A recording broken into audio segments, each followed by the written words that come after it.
विवेक पांडे जी, ये जो वोटर्स कटे हैं, ये आपके हुए तो क्या करिएगा? कि 2.89 करोड़ वोटर्स के नाम कटना मतलब 19% की सीधी सीधी कटौती कहीं ना कहीं ये विफलता है या सफलता है। ये पहले तो सही बात है सर ने जो कहा कि अभी शाम तक इसको तय करने दीजिए, चूंकि रिपोर्ट अभी अभी आई है, खबर आई है। और मुझे लगता है आप पहले हैं जो कि इस विषय पर इतनी तर्कपूर्ण टिप्पणियों के साथ बैठे हुए हैं। लेकिन मेरा सवाल तो देखिए वही रहेगा जो मैंने अभी कुछ देर पहले पूछा था कई लोगों से। ये एसआईआर करवाई किसने है, इसका जवाब तो कोई दे दे। ये एसआईआर वास्तव में कराई किसने है, मुझे पहले इसका जवाब चाहिए, क्योंकि जब तक इसका जवाब नहीं मिलता आगे कैसे बढ़ सकते हैं। एक आरटीआई एक्टिविस्ट है अंजलि भारद्वाज जी, उन्होंने एक आरटीआई डाली थी जिसमें चुनाव आयोग के प्रिंसिपल सेक्रेटरी ने लिखा है जवाब में कि इलेक्शन कमीशन ने एसआईआर का फैसला ही नहीं लिया। तो इस देश को कागजों में उलझा करके नोटबंदी की तरह से, और चुनाव आयोग अगर बैकफुट हो रहा है कि उन्होंने इसका निर्णय लिया ही नहीं था, तो ये निर्णय लिया किसने था, ये कौन तय करेगा। इस देश में सरकार व्यवस्थाएं, संवैधानिक व्यवस्थाओं की कोई इस जगह बची है कि बस ये भी ट्रम्प के आदेश पे हो रहा था। पहले तो इसको सुनिश्चित कर लिया जाए, एसआईआर करवाया किसने। मैं तो इस सवाल को ढूंढते ढूंढते थक गया हूं कि भाई ये जब चुनाव आयोग ने पल्ला झाड़ लिया तो ये हम डिस्कशन ही क्यों कर रहे हैं, ये वोट किसके आदत ना कहने पे काटे गए हैं। या तो सरकार इस बात को स्वीकार करे पहले कि ये एनआरसी हो रहा था, और एनआरसी के अनुसार सरकार ने एक विशेष वर्ग को टारगेट किया है जो कि पहले भी उनकी प्रायोजित मंशा थी। और हम तो ये बात कह ही रहे थे, ये बात हम तो कह ही रहे थे, पहले दिन से कह रहे थे कि बड़ी मात्रा में वोट कटने जा रहे हैं उत्तर प्रदेश में। ये तो योगी आदित्यनाथ जी स्वीकार नहीं कर पा रहे थे ना, हम तो ये बात पहले दिन से कह रहे थे। अब देखना यह है कि पारंपरिक आधार पे ये जो बीएलओज ने जाके सत्यापन किया है, क्या वास्तव में वो सत्यापन घर घर जाकर के सही तरीके से हुआ है, उस प्रक्रिया का सही अनुपालन हुआ है कि नहीं, पहली बात। दूसरी बात, स्थानांतरित घोषित करना वोटों को केवल, ये एक बहुत बड़ा आंकड़ा और सरकार की बहुत बड़ी विफलता है। 19% वोट अगर स्थानांतरित हैं या डुप्लीकेट हैं या अन्य राज्यों में बस गए तो सरकार इसको स्वीकार करे कि पलायन जारी है उत्तर प्रदेश में इतनी बड़ी मात्रा में। 19% बहुत बड़ी संख्या होती है। और उसके आगे वोटर सेपरेशन का या तो ये मामला है, मतदाताओं को दबाने की कोशिश है। नहीं, शिफ्टेड वोटर्स में 2,17,00,000 का आंकड़ा बताया गया है। तो अब ये शिफ्टेड वोटर्स क्या हैं, परप्रांतीय। और लखनऊ में राजधानी के अंदर 30% नाम काटे गए हैं, उसमें भी बहुत बड़ा आंकड़ा जो है शिफ्टेड का ही है। तो लखनऊ छोड़कर लोग कहां चले गए, मतलब नहीं, मैं तो पहले दिन से ये सवाल, मैं तो ये आपके मंच पे कई बार ये सवाल उठा चुका हूं कि ये जो सरकार अभी कुछ दिन पहले दावा कर रही थी उत्तर प्रदेश में नौकरियों की बारिश हो रही है। अगर किसी प्रदेश में नौकरियों की बारिश हो रही है, एमओयू हो रहे हैं, बिजनेस समिट हो रहा है, ये बात अलग है कि बिजनेस समिट में जो खाना खिला रहा है उसको उसका भुगतान नहीं किया जा रहा है, तो क्या ये वोटर जो हैं ये अपनी स्वेच्छा से उत्तर प्रदेश छोड़ के चले गए इतनी सुख सुविधाओं के बाद, स्मार्ट सिटी होने के बाद। भाई मैं तो ये सवाल पहले दिन से उठा रहा हूं कि सरकार झूठे आंकड़े प्रस्तुत कर रही है और उत्तर प्रदेश की प्रशासनिक व्यवस्था और सरकारी व्यवस्था झूठ बोल रही है। आपको हमको भ्रम के अंधेरे में ढकेला जा रहा है, बाकायदा थोपा जा रहा है उनका झूठ कि उत्तर प्रदेश में नौकरियों की बारिश हो रही है। अगर नौकरियों की बारिश है तो बताइए 30% वोट माइग्रेट हो जाता है, और सरकार को सबसे बड़ी बात, नाक के नीचे सरकार के पता ही नहीं सरकार को कि 30% उसके प्रदेश की जनता जा चुकी है छोड़ करके उसके प्रदेश को।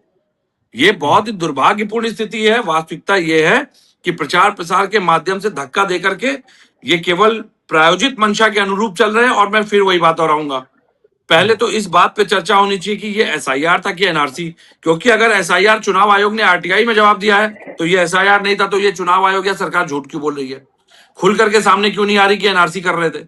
अगर एनआरसी भी कर रहे थे, चलिए इसको भी मैं मान लेता हूं, तो इसको एसआईआर का नाम दे करके जनता को भ्रमित करने का क्या उद्देश्य और क्या आशय था। सरकार अगर कोई कार्रवाई कर भी रही है संवैधानिक परिधि में तो उसमें झूठ बोलने या छुपाने की क्या आवश्यकता थी। देखिए, झूठ का पतीला बहुत ज्यादा दिन नहीं टिक पाता है, ये बात समझनी पड़ेगी। और इस बात को स्पष्ट रूप से इस एसआईआर के आंकड़ों ने स्पष्ट रूप से सामने देश के रख दिया है। ये जो एसआईआर हुई है या तो ये आनन फानन में हुई है, और अभी जो एक बात आई कि अभी स्थिति स्पष्ट होगी कि किस आधार पे किन कारणों से, इन्हीं कारणों की बात तो हम बिहार में कर रहे थे, इसी की डिमांड तो हम बिहार में कर रहे थे कि कारण और आधार बता दिए जाए कि किनके वोट काटे गए जाति के आधार पे और किन कारणों से काटे गए। जिसको कि चुनाव आयोग ने नहीं दिया। तो मुझे तो अभी भी इस बात को लेकर शंका है कि चुनाव आयोग कारणों को स्पष्ट करेगा इस वोट को कटने को लेकर के, क्योंकि अगर विवेक वो जी, कारण सामने आ गए। वोटर जो है 25,47,000 डुप्लीकेट वोटर्स है जिनके नाम काटे हैं, और ये वोटर लिस्ट में शामिल थे। तो क्या तो 25 2024 का लाख जो इलेक्शन हुआ, जिसमें आप जो है जाहिर तौर पर सबसे बड़ी पार्टी बने जीतने में, उसमें 25 लाख लोगों ने फर्जी वोट किया, डुप्लीकेट वोटर्स हैं इसमें। तो क्या इन लोगों ने नहीं, डुप्लीकेट मैं वोट तो किया? मैं तो अब इसको ये देखना चाहता हूं कि किस बूथ पे, किस तहसील में, किस जिले में, किस आधार पे ये 25,47,000 जो बताने का प्रयास किया जा रहा है। तो ये तो पूर्ववर्ती भी चुनाव आयोग की जिम्मेदारी थी भाई। नहीं, हो इस सकता है कि बात पे तो जिम्मेदारी तय होनी चाहिए कि ये डुप्लीकेट वोटर्स इस लिस्ट में कर क्या रहे थे। मैं यही बात तो कह रहा हूं कि जिम्मेदारी कौन तय करेगा भाई। वोटर डुप्लीकेशन का जो सॉफ्टवेयर था उसको चुनाव आयोग ने क्यों नहीं इस्तेमाल किया किसी भी बिल्कुल, चुनाव में? कारण उसका ये वो था कि 2022 में बंद कर दिया। वही मैं कह रहा हूं, सॉफ्टवेयर खरीदते समय आप उसकी गुणवत्ता पे पूरी तरह से मापदंड पे उसको जब उसको आकलन कर लेते हैं तब आप खरीदते हैं, और उसके बाद जब उसको इस्तेमाल करने का समय आता है तो आप कहते हैं कि वो इस्तेमाल के लायक नहीं है। तो ये तो चुनाव आयोग वास्तव में, देखिए एक बात देखिए समझना पड़ेगा हिमांशु जी, ये पूरा मंच पूरा देश जान चुका है कि भाजपा और चुनाव आयोग की साठगांठ ने इस लोकतंत्र का मजाक बना के रख दिया है। अगर चुनाव आयोग 25,47,000 डुप्लीकेट वोट की बात करता है उत्तर प्रदेश में, तो चुनाव आयोग अभी तक बैठ के क्या खैरात की सैलरी ले रहा था? वो तनख्वाह किस बात की ले रहा है? उसको पैसे किस बात की सैलरी दी जा रही है? उनको भत्ते किस बात के दिए जा रहे हैं? सुविधाएं किस बात की दी जा रही हैं? और इतना निकम्मा चुनाव आयोग, मैं तो ये जिम्मेदारी से कह रहा हूं, इतना निकम्मा चुनाव आयोग कि 25 लाख वोट फर्जी पड़ रहे थे अगर, तो चुनाव आयोग क्या सो रहा था भाई? वोटर डुप्लीकेशन सॉफ्टवेयर आपके पास था, आपने क्यों नहीं इस्तेमाल किया? आप ये तो नहीं कह सकते कि तकनीकी संसाधन के अभाव में, ये भी तो आप नहीं कहने लायक बचे। तो ये कहीं ना कहीं समझना पड़ेगा कि भाजपा का जो एक पूरा प्रायोजित षड्यंत्र था उसी के ऊपर रिवर्स हो गया है। वास्तव में इन आंकड़ों की अपेक्षा भाजपा ने भी नहीं करी थी, जो मुझे अब समझ में आ रहा है। और मैं ये जिम्मेदारी से इन आंकड़ों में सिर्फ इतना देखना चाहता हूं, जो उत्तर प्रदेश सरकार लगातार ताल ठोक रही थी, भाई कितने घुसपैठी है और कितने बांग्लादेशी, वो तो बता दो भैया, जिस पर इतने दिन तक माहौल बनाया इन्होंने उत्तर प्रदेश में। इतने दिनों तक जिस बात को लेके माहौल बनाया, कसीदे पड़े गए, भैया जरा उसको तो सामने रख दो कि कितने बांग्लादेशी और कितने घुसपैठिए थे, कितने रोहिंग्या चिन्हित हुए। क्योंकि अभी तक तो लगातार बात ही हो रही है, मुझे लगता है अभी तक मीडिया के पास भी कोई आंकड़े आए नहीं है इसके।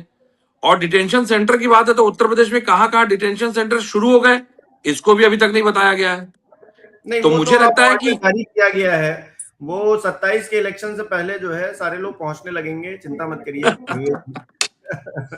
देखिए हिमांशु जी, सबसे बड़ी बात तो पहले ये समझ लीजिए कि जो कम पढ़े लिखे हैं, ग्रामीण क्षेत्रों के हैं, माइग्रेट वर्कर्स हैं, अगर वो आपत्ति करना चाहें तो क्या 30 दिन पूरी तरह से सहूलियत के हिसाब से सफिशिएंट है? ये बात पहले तय करनी पड़ेगी। हम जिस तरह से एसआईआर के समय कह रहे थे समय बढ़ाना पड़ेगा, ये 30 दिन भी मैं बता रहा हूं उसी तरीके से हैं। ये 30 दिन भी कम पड़ेंगे, क्योंकि अभी तो कम से कम पहले यही चिन्हित कर ले, लोगों को पता कैसे चलेगा कि उनका नाम ही कट चुका है? ये भी तो एक टास्क है ना कि सबसे पहले तो लोगों को पता तो चले। जिनके एसआईआर हो चुके हैं वो तो ठीक है, कई तो ऐसे भी अभी आएंगे जिनका एसआईआर हुआ है लेकिन उसके बाद भी हो सकता है उनके नाम कटे हुए निकले। भाई जब डुप्लीकेट वोटर्स हो सकते हैं एक एक एड्रेस पे, जीरो एड्रेस पे वोटर्स मिल सकते हैं, तो अभी तो ऐसे भी आएंगे जिनका की दावा ये रहेगा शायद कि हमारा तो एसआईआर हुआ था लेकिन हमारा नाम कट गया है। तो आपत्ति के लिए 30 दिन सही नहीं है। और दूसरी बात है, देखिए बहुत गंभीर विषय है, ये भारत की प्रशासनिक व्यवस्था के फेलियर का चेहरा सामने आया है। भारत की चुनाव आयोग कहीं ना कहीं भारत की लोकतांत्रिक व्यवस्था और संवैधानिक व्यवस्था से खिलवाड़ कर रही है। आप सोचिए कि लगातार जिस तरह डुप्लीकेट वोटर्स के सामने आने की बात आ रही है, अभी तो इसमें रुक जाइए, अभी इसमें कोविड आएंगे, कोविड में मरे हुए लोगों का नाम आएगा, नोटबंदी में मरे हुए लोगों का नाम जोड़ा जाएगा। अभी देखिए सरकार के तर्क देखिएगा, एक से एक तर्क आने वाला, अभी प्रस्तुत करेगी सरकार, अभी धीरे धीरे देखते जाइएगा, अभी तो वो तर्क आने बाकी हैं। जी, समाजवादी पार्टी थोड़ी निराशावादी पार्टी नहीं बनती जा रही? मतलब आप ऐसी बातें कर रहे हैं कि ये 30 दिन बिल्कुल कम है, नहीं। मैं तो आपको ये बात स्पष्ट रूप से कह रहा हूं कि ये आशंकाएं तो हम पहले से जता के चल रहे थे। हम तो जो बात कह रहे हैं, आप देखिए, पता नहीं इस समय तो कुछ दैवी कृपा है हमारे ऊपर कि जो हम आशंका जता रहे हैं वही चीज सामने आ रही है।